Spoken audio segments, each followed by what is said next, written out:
Hey, my name is Rowan Smith and I want to welcome you to the Training for Trekking podcast. Now, this is the world's very first podcast which is entirely dedicated to helping you train, prepare and conquer your upcoming hike, trek or mountain adventure. So once a week, I'm going to be giving you quality and practical information on the subjects of physical preparation for trekking, dealing with altitude and nutrition on the trail, so you can know everything you need to be doing to have the best chance of a safe, enjoyable and successful adventure. So now you know what you're in for. Let's get into today's episode. Hello guys. Today we are talking about 10 things that trekkers and hikers need to stop doing. Now, when it comes to training for hiking or trekking, there's a whole bunch that goes into a successful preparation, as all these episodes so far have been about. There's the training itself, there's getting your head around nutrition, there's making sure you don't get sick, there's making sure you can sleep both on and off the trail, and, a whole bunch of other stuff. And I could literally go talk for days and days and days about that.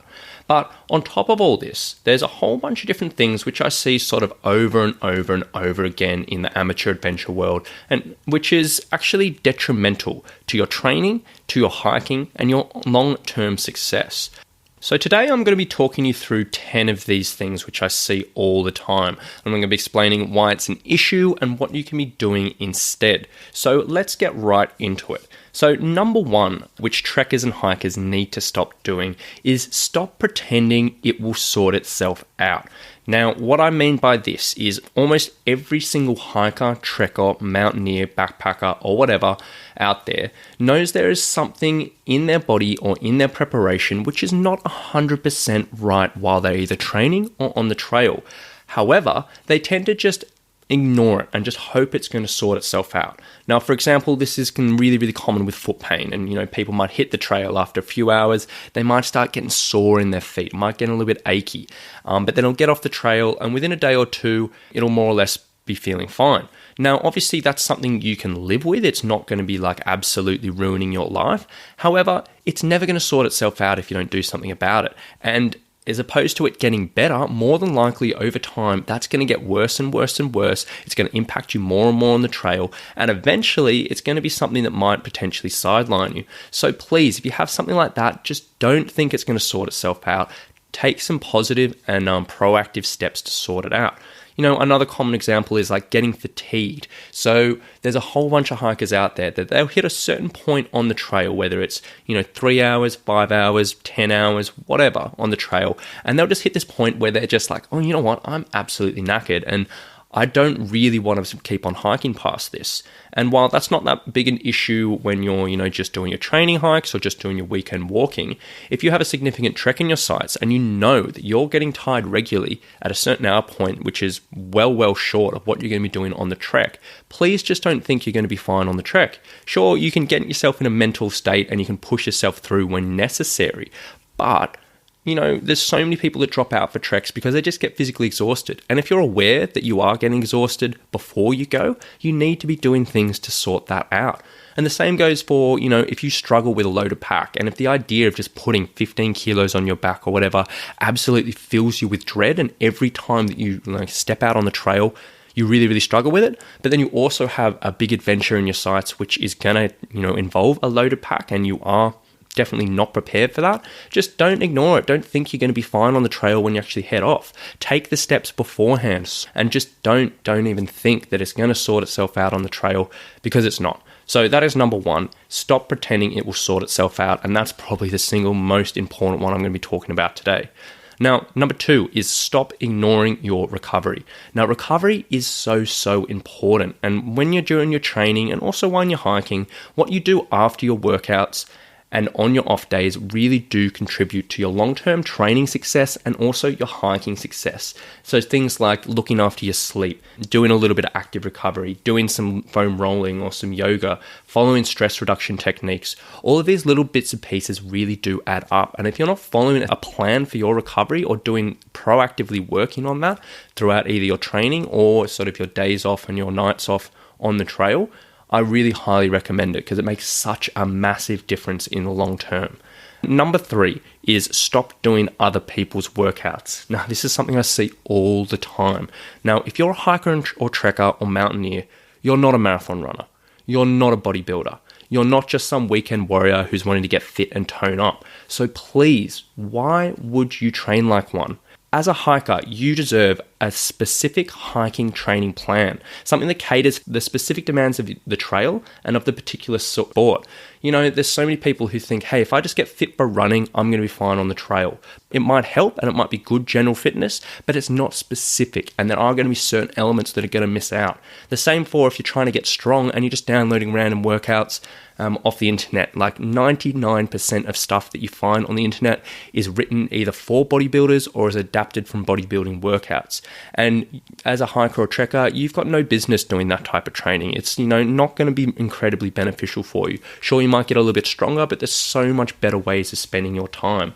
And the same thing if you're hopping into gym classes and boxing classes and HIIT classes and that. Sure, that stuff is fine for general fitness, but if you're preparing for a trek or a hike and some trainer in the gym tries to tell you that, hey, this is going to get you fit, and this is going to get you ready for anything the trail throws at you, it's just not true. And sure, you can do a bit of that, but you need to be doing some specific stuff for your training. So please, if you are preparing for an adventure, just don't sell yourself short and do something that is specifically designed for your adventure. Number four, is stop sidelining your training. Now, this is something that I'm pretty guilty of, and I know lots of other people are. We all know we feel better after a workout, whether it's a hike, whether it's a walk, whether it's a strength workout, whether it's something in the gym, whatever. But the excuses of day-to-day life always pop up of saying, hey, I'm too tired, I'm too busy to train, or whatever. And, those workouts just get sidelined and you forget about them and you keep on pushing it back. And at first it might be once in a while, then once every week, and then a couple of times a week. Before you know it, barely doing any training at all. And I'm not a big fan of, sticking religiously to a training plan. If you are tired, if you have busy things going on, adjust your workouts as necessary. But even if you're only doing 10 minutes in a day, it's going to be so positive for your consistency. It's going to be so positive for your mental state. And it's going to be so positive in the long term just to get a little bit in, as opposed to having to go through your whole workout. And as opposed to just sidelining that workout and forgetting about it. So please, if you do find yourself in that habit and that trap of just saying, hey, no, I can't do a workout today, you need to be doing something about that, and you need to be getting a little bit more consistency in your training. Number 5, we're saying stop ignoring your diet and your weight. Now, this is pretty self-explanatory here. I'm not a big believer of crazy diets or eating plans, and hikers and trekkers, you shouldn't be having to stress about that stuff unless it's coming from a doctor or a dietitian for some particular medical reason, or whether you just particularly enjoy that type of eating. But aside from that, you shouldn't be stressing about things. However, you do need to be conscious about what you're putting in your mouth and what your weight is doing. So, in specifically to your nutrition, are you doing things that are going to be positive for your training and positive for your hiking? So are you following those simple healthy eating principles of getting a nice spread of different whole foods, making sure you get your veggies in, making sure you're drinking enough water, all this really simple stuff that we probably all know, but very few of us do. And then also, if you are holding on to a few extra kilos and you're wondering why you're struggling on the trail and struggling in your training, that is something that you need to be aware of. And I'm not saying you have to be a skinny mini or you have to be some absolutely lean, wiry person to hit the trail, but there's no denying that having a few extra kilos around the middle does make a significant difference to your time on the trail. So I'm just going to leave it there and say, please stop ignoring your diet and your weight. Number 6 is stop doing the same thing over and over again. Now, when it comes to training, you need to find a balance between consistency, which means doing things that the body knows how to do so you can push yourself week by week. For example, in a strength training, you do the same workout 4 or 5 weeks in a row, just so you don't have to learn new exercise every single time, and you increase the weight each week. Or if you're doing sort of a loaded hill interval, you would sort of do the same again, same workout 4 or 5 weeks in a row, just so you know what's coming. You can push yourself a little bit harder and harder each time. However, there's an end point to this. And if you are doing the same workout for 6, 7, 8 weeks plus in a row, and you're not getting any fitter or stronger, you honestly just need to change things up. Body does adapt to things very quickly, and eventually, usually around that 6, 7, 8 week mark, things begin to just stop improving, and you hit what's called a plateau. And if you're one of those people who just consistently do the same workout again and again and again, and working in gyms my whole life, I've seen people doing the same thing for 10 plus years. I've walked into a gym when I was 16, a bloke was working, doing the workout. Literally just the other day, I walked into another gym in my local area, same bloke in a different gym, but doing exactly the same workout 10 years apart. And sure, he's fit and healthy, but he's not improving. And if we're training for a specific event, we want to always be improving. So please, if you are doing the same things over and over and over and over again, have a think about how you can change things up. Number 7 is stop ignoring your warm-ups and your cooldowns for your workouts and your hikes. Now, warm-ups in specific are so essential to both reduce the risk of injury, both in your training and your hiking, and improve your performance. And this involves a lot more than just simply like going for a jog or a brisk walk and getting the blood moving. It's so beneficial just to spend 5 minutes of sort of mobilizing some key muscles, doing a little bit to just get things stable and getting the stabilizing muscles activated. And this can make all the difference in both your training and your hiking. If you don't know how to do this, what I'm going to do is I'm going to leave a little link in the show notes, which has a link to one of my blog posts, which talks you through exactly how you can structure a warm-up for your training and then also for your hiking as well. So if you're not 100% sure about how to go about this, please get involved with that. Number 8 is stop thinking you need new or better gear. Now, this is probably the biggest thing you see in the world when it comes to hiking. Hikers love gear and they love asking what the best boots in the world or the best pack in the world or whatever. But when it comes down to it, no one's ever really failed in their hike because their pack didn't have that extra pocket or because their boots weighed that extra or 200 grams less. Sure, great gear can make things a lot more enjoyable, but it's only really 5% at most of the entire equation. So the other 95% is your physical preparedness, it's what's putting in your mouth, it's your mental state, it's your health, all these other bits and pieces which people tend to ignore and just concentrate on very, very smallly, and they just put all their attention into their gear. So please just stop stressing about your gear. If you got stuff and it works for you, stay with that, be happy with that. If you enjoy researching new stuff, fine, but don't do it at the expense of all that other stuff, which is so important.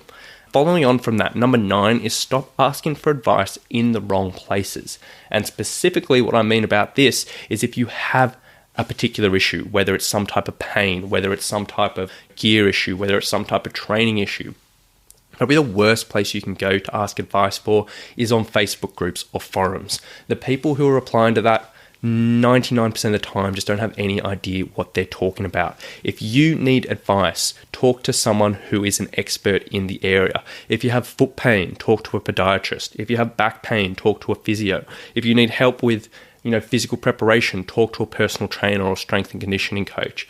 If you need gear advice, go down your local store, talk to an expert there. If you need health advice, go to a travel doctor. The specialists are there for a reason, and in whatever field of work that you do in your life, I'm sure you can say that it's taken you years to develop the skills and the knowledge to do that effectively. And if you do consider yourself an expert, it's probably taken you a long time to get to that stage. And you might look back in the first year you did that job and just think, you didn't have any idea what you're doing. The same goes for all of these bits and pieces. Amateur people might have some decent knowledge about certain things, but they do not have specialist knowledge. So please, if you have an issue, stop asking for advice in those wrong places. And then finally is stop setting limits on yourself. The amount of times I hear from hikers and trekkers just saying, look, I would love to do this particular trek one day, whether it's Everest Base Camp or Kilimanjaro, but it's just beyond me. I'm never going to be able to do that. I'm never going to be fit enough. I'm never going to fix my knees. I'm getting too old. Sure, there are some limits you probably can't do. You might not be able to get to the summit of Everest. You might not be able to cross the Antarctic by yourself. But 99% of the time, if you put your head down, if you're consistent, if you get the right help and the right support around you, and you have the right motivation, you can accomplish so much. It just takes dedication and it takes the right support. If there is a dream in your head and there's something you really wanted to do, but you don't think it's physically possible or you don't think it's mentally possible, again, talk to an expert, get their honest advice, because sometimes getting someone's opinion from the outside in can be that big difference. We talk ourselves down so much. We like to set ourselves in these little boxes and really, limit our beliefs. But in all honesty, 99% of the time, the limits we set on ourselves are not true. So please, if you do slightly aspire to something and you don't think you're there, try not to set yourself a limit. Talk to someone else. Get that other opinion, because more than likely it is doable.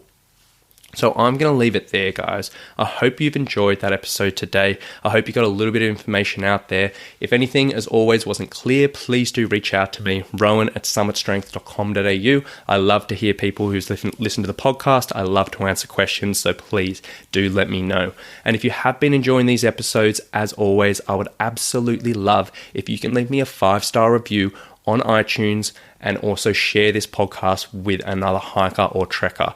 I absolutely love sharing this information. I love making an impact in the adventure community, and I'd really appreciate it if you could help me out with that. But I hope you enjoyed the episode once again, guys, and we'll talk to you very soon.